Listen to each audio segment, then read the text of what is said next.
Здравейте, приятели! Аз съм шеф Виктор Ангелов. Малцина от вас знаят, че детската ми мечта беше да стана тираджия.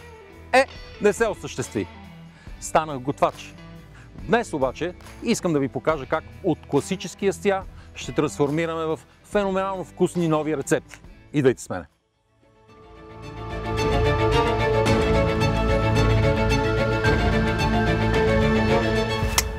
Класика номер 3. Бургер с създърма, яйце, кашкавал и домат. Започваме с яйцето. Загряли сме умерено тигана, 2 капки олио, яйце, щипка сол,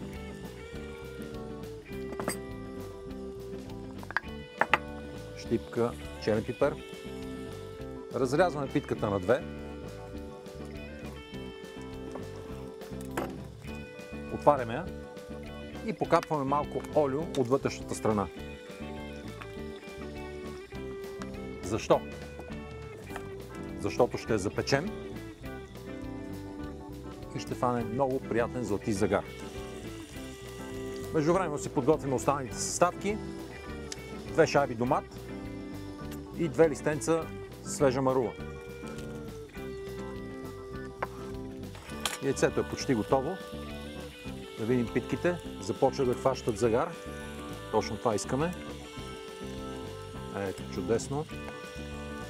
Може да разменим местата на яйцето и питките. Така ще станат още по-бързо златисти.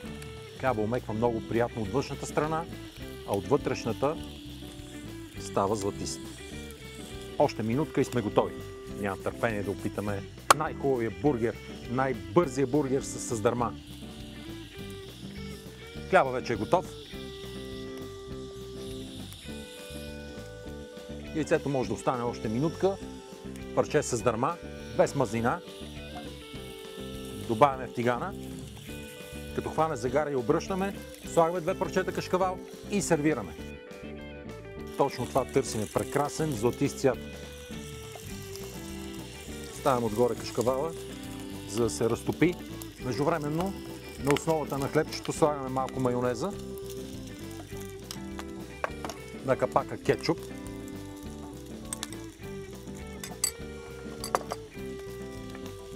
добавяме салатата,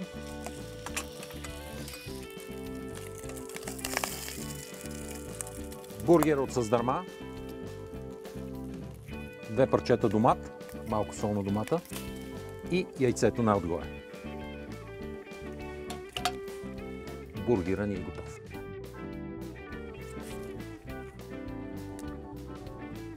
Вуаля!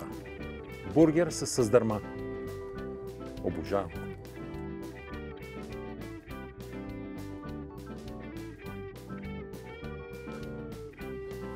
Това беше от мен. Желая ви приятен път, здрави гуми и газ!